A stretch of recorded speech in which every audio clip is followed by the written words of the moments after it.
मोदी की अध्यक्षता में राष्ट्रपति भवन के सांस्कृतिक केंद्र में नीति आयोग की बैठक। गृह मंत्री अमित शाह, राजनाथ सिंह समेत कई नेता बैठक में शामिल। नीति आयोग की बैठक में पीएम ने विकसित भारत का संकल्प दोहराया। बोले, विकसित भारत हर भारतीय की महत्वाकांक्षा। इस लक्ष्य को प्राप्त करने के राज्य सक्रिय भूमिका निभा सकते हैं। नीतीश कुमार नीति आयोग की बैठक में नहीं हुए शामिल। डिप्टी सीएम विजय सिन्हा और सम्राट चौधरी ने लिया बैठक में हिस्सा।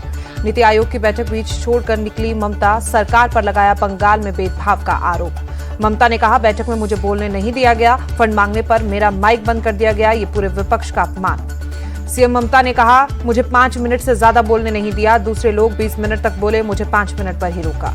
ममता के माइक बंद करने के आरोप पर सरकार ने किया खंडन। कहा, सीएम ममता का आरोप गलत, उनका बोलने का समय हो गया था खत्म। नीति आयोग की बैठक का गैर बीजेपी शासित राज्य और विपक्षी दलों ने किया बहिष्कार।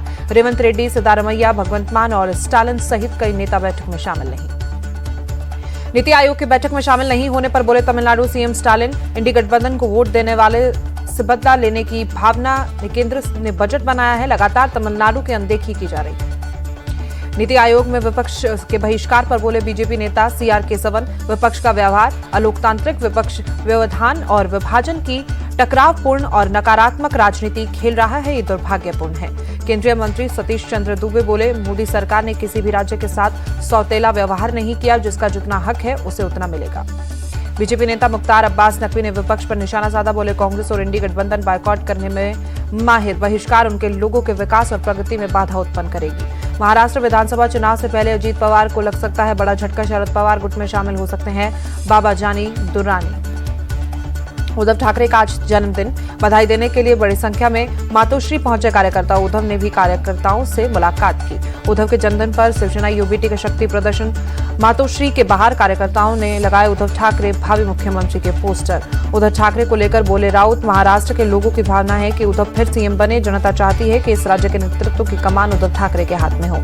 महाराष्ट्र के संभाजी नगर में मराठा समाज के लोगों ने शरद पवार के खिलाफ प्रदर्शन किया। मराठा आरक्षण को लेकर शरद पवार से मिलने की मांग की। चेन्नई में डीएमके कार्यकर्ताओं का केंद्र सरकार के खिलाफ विरोध प्रदर्शन। केंद्रीय बजट में तमिलनाडु की अनदेखी का आरोप।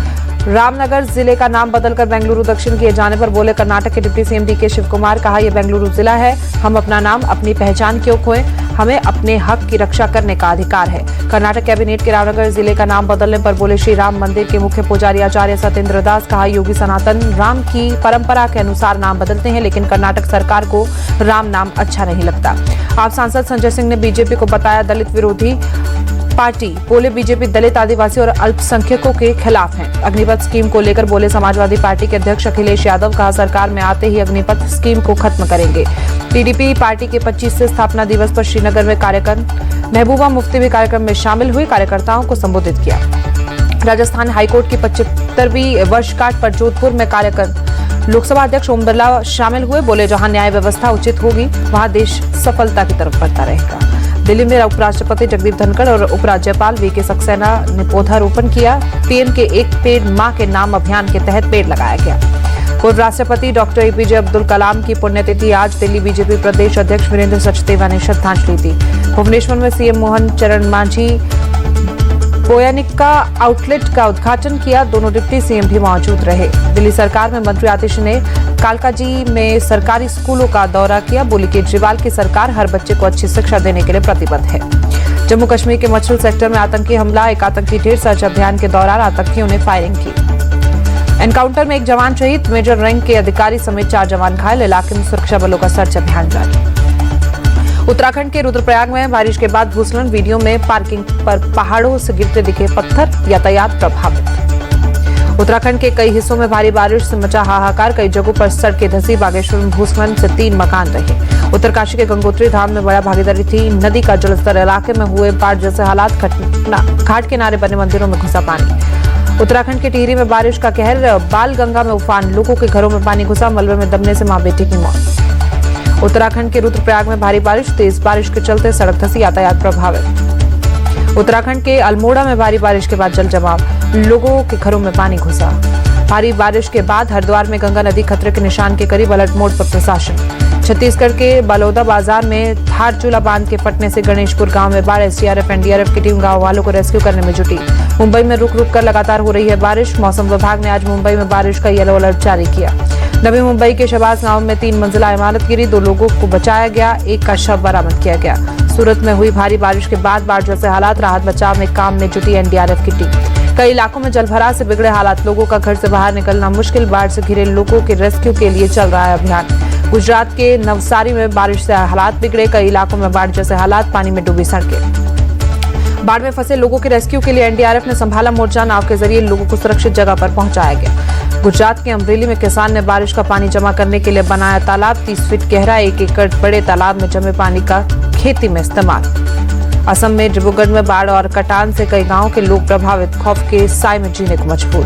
कावेरी नदी में 1,20,000 से ज्यादा क्यूसेक पानी छोड़े जाने से उफान पर नदी। श्रीरंगपट्टनम में बाढ़ का खतरा। रंगाराथिट्टू पक्षी अभ्यारण्य भी जलमग्न हुआ। मध्य प्रदेश के भोपाल में तेज बारिश, शहर में कई हिस्सों में जल जमा।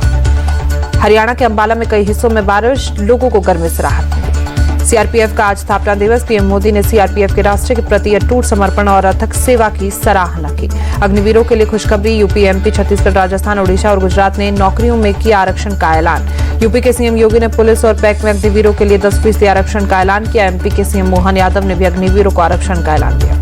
राजस्थान के सीएम भजनलाल शर्मा ने पुलिस, जेल प्रहरी और वन रक्षक भर्ती में आरक्षण का ऐलान किया। ओडिशा में सीएम ने पुलिस में 10% आरक्षण और आयु सीमा में 5 साल की छूट का ऐलान किया। नेवी चीफ एडमिरल दिनेश के त्रिपाठी ने द्रास में मरीन कमांडो से मुलाकात की। करगिल विजय दिवस के मौके पर द्रास पहुंचे थे नेवी चीफ। असम राइफल्स के DG lieutenant general PC Nair का बयान। बोले, पूर्वोत्तर राज्यों में सुरक्षा की स्थिति कंट्रोल है, उग्रवाद भी पहले के मुकाबले कम हुआ है। पाकिस्तान से भारत आए 3 भाई बहन को सीए के तहत नागरिकता मिली। पिछले 15 साल से अजमेर में रह रहे थे तीनों भाई बहन। विशाखापट्टनम पोर्ट पर सबसे बड़ा मालवाहक जहाज पहुंचा। मध्य अफ्रीका के गैबोन से कई मीट्रिक टन मैगजीन अयस्क लेकर पहुंचा जहाज। राजौरी के दूरदराज के सुदूर इलाकों में रहने वाली महिलाएं हो रही हैं सशक्त। एनआरएलएम उम्मीद योजना से जुड़कर कई महिलाएं आत्मनिर्भर बनी। पश्चिम बंगाल के मंत्री फरहाद हकीम के बयान पर विवाद। हकीम ने कहा, एक भी गैर मुस्लिम को इस्लाम कबूल करवाने पर जन्नत मिलेगी, इसलिए इसकी कोशिश करनी चाहिए। फरहाद हकीम ने एक प्रोग्राम के दौरान दूसरे धर्मों में पैदा हुए लोगों को बताया दुर्भाग्यशाली, कहा इस्लाम को मानने वाले सौभाग्यशाली। फरहाद हकीम का वीडियो सामने आने पर बीजेपी ने जताया विरोध। हाथ में गीता लेकर पहुंचे विधानसभा। फरहाद हकीम को पद से हटाने की मांग की। बीजेपी विधायक अग्निमित्रा पॉल ने कहा, सार्वजनिक तौर पर धर्म परिवर्तन की बात कहने वाले मंत्री के खिलाफ ममता सरकार कार्रवाई करे। दिल्ली के तिहाड़ जेल में फिर आपस में भिड़े कैदी, 2 कैदी घायल, 1 कैदी को अस्पताल में भर्ती करवाया गया। पुलिस आरक्षक पर हमला करने वाले आरोपी मुठभेड़ में घायल, 2 आरोपी पुलिस ने गिरफ्तार किए। 3 लोगों ने किया था पुलिस आरक्षक पर चाकू से हमला। यूपी के कन्नौज में पुलिस और जिला प्रशासन ने 14 आरटीओ अधिकारियों को गिरफ्तार किया। आरोपी लोगों से अवैध तरीके से कर वसूली कर रहे थे। सीपी वाराणसी ने चौकी प्रभारी और उप निरीक्षकों के साथ बैठक की। गलत कामों में लिप्त मिलने पर अधिकारियों पर कार्रवाई की बात कही। टीम बनाकर अतिक्रमण हटाने के आदेश दिए। पटना के पिपरा इलाके में अज्ञात बदमाशों ने फायरिंग की, 1 व्यक्ति की मौत, 2 लोग घायल। गुजरात के अहमदाबाद में 10 लाख रुपए के ऑनलाइन फ्रॉड में 3 लोग गिरफ्तार। एनसीबी ऑफिसर बनकर की थी ठगी। अहमदाबाद क्राइम ब्रांच ने पलवल से साइबर फ्रॉड करने वाले गिरोह के 6 सदस्यों को गिरफ्तार किया। पीएमओ अधिकारी बनकर कर रहे थे ठगी। गुरुग्राम में सीबीआई ने साइबर क्राइम नेटवर्क का भांडाफोड़ किया। 43 आरोपियों को गिरफ्तार किया गया। तेलंगाना के सिलसिला में पावरलूम मालिकों और श्रमिकों का प्रदर्शन। गारमेंट इंडस्ट्रीज में जारी संकट को लेकर प्रदर्शन। जम्मू कश्मीर के गुरेज घाटी और दूध पथरी में बड़ी संख्या में पहुंच रहे घरेलू पर्यटक। स्थानीय लोगों ने पर्यटकों की भीड़ से आर्थिक विकास होने की उम्मीद जताई। बिहार के गया में स्कूल में मिला 7 फीट लंबा अजगर। सूचना देने के बाद भी नहीं पहुंची वन विभाग टीम। गांव वालों ने पकड़कर जंगल में छोड़ा। नंगे पैर प्रयागराज से वाराणसी पहुंचे कांवड़िए। जल अभिषेक के लिए वाराणसी में कांवड़ियों का तांता। यूपी के मुजफ्फरनगर में कांवड़ यात्रा के चलते सुरक्षा व्यवस्था के पुख्ता इंतजाम। व्यस्त मार्गों पर सुरक्षा कर्मियों की तैनाती बढ़ाई गई। श्रीनगर के पांथा चौक बेस कैंप से अमरनाथ यात्रा के लिए एक और जत्था रवाना। 19 अगस्त तक चलेगी यात्रा। अब तक 4 लाख से ज्यादा श्रद्धालु दर्शन कर चुके हैं। कोयम्बटूर के महाली अम्मन मंदिरों को मोर पंखों से सजाया गया। पूजा अर्चना के लिए भक्तों का उमड़ा हुजूम। तमिलनाडु के पालानी मंदिर में दानपेटी खोली गई। भक्तों ने 2 करोड़ 78 लाख रुपए का चढ़ावा चढ़ाया। इजरायली पीएम बेंजामिन नेतन्याहू ने रिपब्लिकन पार्टी के राष्ट्रपति उम्मीदवार डोनाल्ड ट्रंप से मुलाकात की। पत्नी सारा के साथ ट्रंप के मानी लोगों वाले आवास पहुंचे।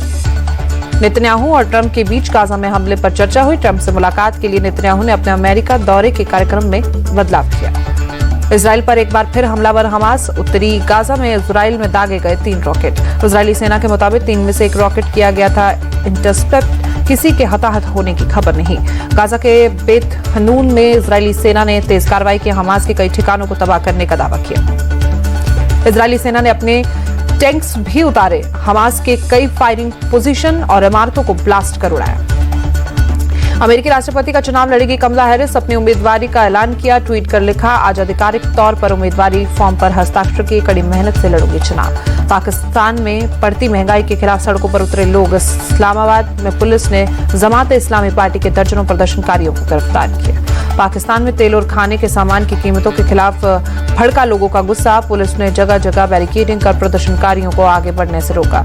रूसी सेंट्रल बैंक में ब्याज दर में 200 बेसिक पॉइंट्स की बढ़ोतरी। 16% से बढ़कर 18% पर पहुंची ब्याज दर। दक्षिण अफ्रीका में पुलिस ने 95 लेबनानी नागरिकों को गिरफ्तार किया। खुफिया मिलिट्री ट्रेनिंग कैंप चलाने का आरोप।